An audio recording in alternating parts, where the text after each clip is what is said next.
Pemerintah menetapkan 5 lapis prioritas kelulusan kepada guru honorer. Tidak hanya formasi guru, pemerintah juga mengatur untuk tenaga kesehatan mendapat porsi prioritas tersendiri.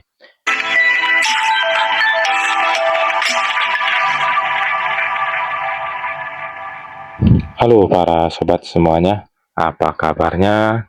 Semoga para sobat dalam keadaan sehat, dalam keadaan baik ya.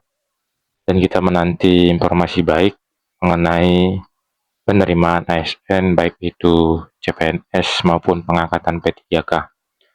Dan juga kita tidak lupa dengan informasi PPG. Nah, jangan lupa juga teman-teman ya, like, komen, dan subscribe channel kita. Sobat Beken, belajar keren, berita keren seputar pendidikan. Nah, teman-teman, kali ini kita berbagi informasi ya mengenai P3K 2024 tahap 2 menuju pengumuman hasil akhir. Ini skema terbaru prioritas kelulusannya. Jadi di sini kita harus perhatikan ada beberapa skema untuk menjadi prioritas kelulusan dalam P3K tahap 2 ini. Nah, langsung saja kita ke informasinya. Menghitung hari, peserta P3K 2024 tahap 2 akan menerima hasil tes akhir. Pasalnya, sesuai penyesuaian jadwal terbaru ya, pengumuman baru akan diumumkan pada tanggal 16 sampai dengan 30 Juni 2025. Fase krusial tersebut tidak hanya mengandalkan capaian nilai ujian, sebab akan diberlakukan skema khusus untuk memprioritaskan kelulusan peserta seleksi. Nah, ini ada skema prioritas yang didahulukan ya. Lantas, apa skema prioritas yang didahulukan tersebut? Nah, ini dia skema prioritas kelulusan P3K 2024 tahap 2. Nah, sesuai dengan penetapan Kementerian Pendayagunaan Aparatur Negara dan Reformasi Birokrasi atau Kemenpan RB, skema prioritas kelulusan berbeda untuk setiap formasi. Oke, ini dia ya, berbeda untuk setiap formasi. Penetapan ini mempertimbangkan status kepegawaian, pengalaman kerja, serta keterdaftaran dalam database resmi pemerintah. Nah, ini yang pertama ya, skema prioritas sesuai instansi dan jurusan. Yang pertama itu formasi guru. Pemerintah menetapkan 5 lapis prioritas kelulusan kepada guru honorer. Peringkat pertama ditempati oleh pelamar prioritas yang sebelumnya pernah mengikuti seleksi P3K dan memenuhi ambang batas nilai. Nah, itu yang pertama ya, teman-teman ya. Pernah mengikuti seleksi P3K dan memenuhi ambang batas nilai. Nah, yang kedua, pada peringkat kedua adalah honorer kategori 2 atau K2, THK 2, yang masih aktif mengajar. Selanjutnya, pada peringkat ketiga ada guru non-ASN yang tercatat di database BKN dan masih aktif mengajar di sekolah negeri. Mereka yang sudah masuk pokok pendidikan atau dapodik dan memiliki masa kerja minimal 2 tahun juga mendapat perhatian. Selain itu, nah ini yang terakhir ya, lulusan pendidikan profesi guru atau PPG masuk dalam daftar prioritas terakhir. Nah, ini dia ya, untuk formasi guru ya, prioritasnya tadi yang pertama itu yang telah atau yang pernah mengikuti seleksi P3K dan memenuhi ambang batas nilai. Lalu yang kedua THK 2, yang ketiga non-ASN dan masih aktif mengajar di sekolah negeri. Lalu masuk ke Dapodik ya, data pokok pendidikan ya, memiliki masa kerja minimal 2 tahun, dan yang terakhir itu pendidikan profesi guru ataupun PPG. Nah, ini selanjutnya formasi tenaga kesehatan. Tidak hanya formasi guru, pemerintah juga mengatur untuk tenaga kesehatan mendapat porsi prioritas tersendiri. Nah, yang pertama itu pelamar lulusan D4 bidang pendidik ya, bidan pendidik tahun 2023 menjadi prioritas utama. Nah, selanjutnya ya, kemudian disusul oleh tenaga kesehatan XTHK2 serta honorer yang terdata di BKN dan masih aktif bekerja. Tenaga non-ASN yang belum tercatat di BKN namun sudah aktif bekerja minimal 2 tahun terakhir juga termasuk dalam daftar prioritas. Nah, skema ini dibuat untuk memberikan keadilan dan kepastian kepada honorer yang telah mengabdi bertahun-tahun di instansi pemerintah. Jadi itu dia tadi teman-teman ya.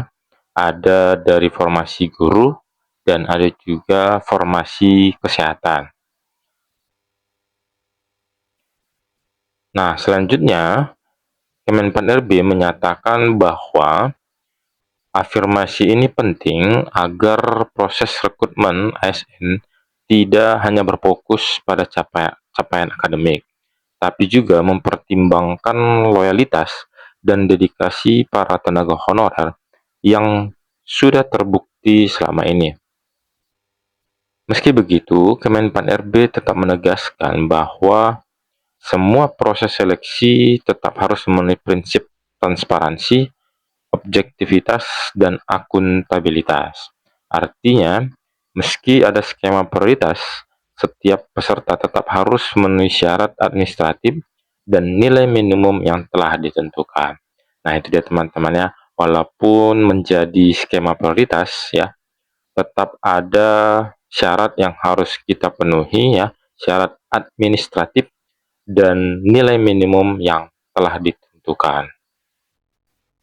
Pemerintah berharap hasil seleksi P3K tahap 2 ini bisa segera diumumkan sesuai jadwal agar peserta bisa segera mendapatkan kepastian nasib dan melanjutkan pengabdian secara resmi sebagai aparatur sipil negara.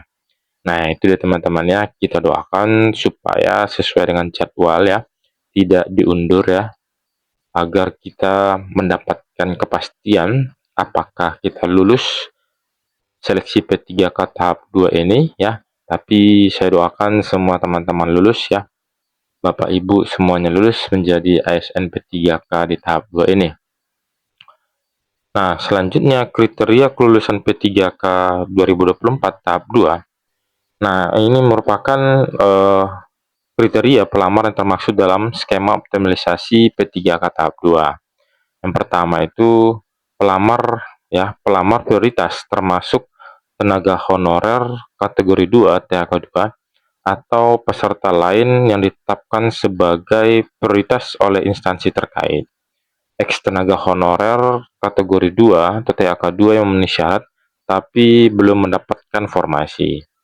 Pegawai non-ASN terdaftar database BKM dan masih aktif bekerja di instansi pemerintah, baik di unit kerja yang sama maupun berbeda. Pegawai yang telah bekerja aktif secara terus-menerus minimal 2 tahun terakhir di instansi pemerintah, lalu lulusan pendidikan profesi guru atau PBG yang terdaftar dalam database Kementerian Pendidikan Dasar dan Menengah, peserta yang telah mengikuti seleksi CPNS 2024 tetapi tidak lulus dapat dipertimbangkan untuk diangkat sebagai P3K paruh waktu. Peserta yang telah mengikuti seleksi P3K tahap 1 dan 2 tetapi belum berhasil mengisi formasi juga dapat dipertimbangkan sebagai P3K paruh waktu sesuai kebijakan terbaru.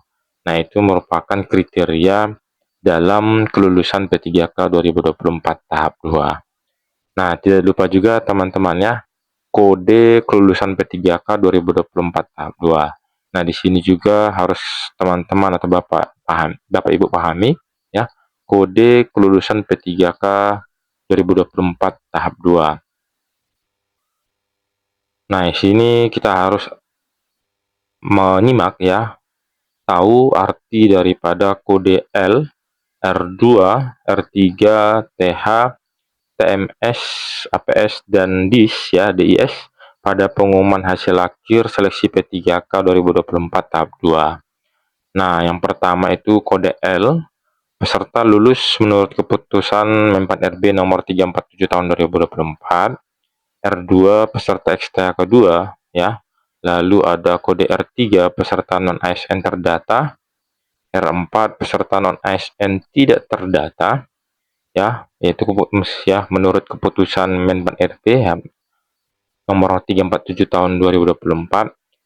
TH peserta tidak hadir, lalu ada kode TMS peserta tidak memenuhi syarat, APS peserta mengajukan pengunduran diri, DIS peserta didiskualifikasi, lalu ada kode A, B, C, dan D ya, itu peserta P3K teknis atau kesehatan yang memiliki sertifikat kompetensi sesuai dengan jabatan yang dilamar dan mendapatkan nilai tambahan paling tinggi 20% dari nilai paling tinggi kompetensi teknis. Peserta seleksi P3K 2024 tahap 2 yang nyatakan lulus adalah peserta yang memiliki kode R2L atau R3L. Jadi, saya doakan juga teman-temannya atau Bapak Ibu sekalian mendapatkan kode R2L atau R3L ya, agar tidak ada lagi tenaga honorer di Indonesia ini. Jadi semuanya bakal diangkat di tahun ini. Nah, tidak lupa juga teman-teman ya, di sini diberitahukan juga cara cek hasil seleksi P3K tahap 2 agar teman-teman tidak lupa ya. Yang pertama itu diakses ya di halaman sscsn.bkn.go.id ya, itu yang pertama situsnya. Pastinya kita masuk ya atau login menggunakan nick dan kata sandi yang telah dibuat ya, lalu masukkan kode captcha dan klik masuk, lalu kita masuk ke resume pendaftaran calon ASN. Nah, nanti ada pemberitahuan, kita scroll ke bawah ya, ada pemberitahuan selamat ya ataupun mohon maaf. Akan tetapi saya doakan sekali lagi ada kata selamat untuk teman-teman semuanya.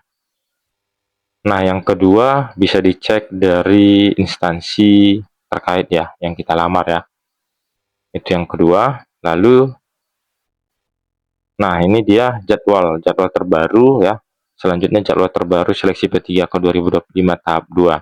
Nah, kita sudah sampai di pengumuman hasil seleksi ya. Pengumuman hasil kelulusan di tanggal 16 sampai 30 Juni 2025. Nah, semoga tidak berubah lagi ya. Tidak terjadinya kemunduran atau ditunda ya. Semoga di tanggal 16 itu langsung keluar hasil kelulusannya 16 sampai dengan 25 ataupun tanggal 30 Juni 2025. Nah, itulah teman-teman ya informasi yang dapat kita bagikan kali ini.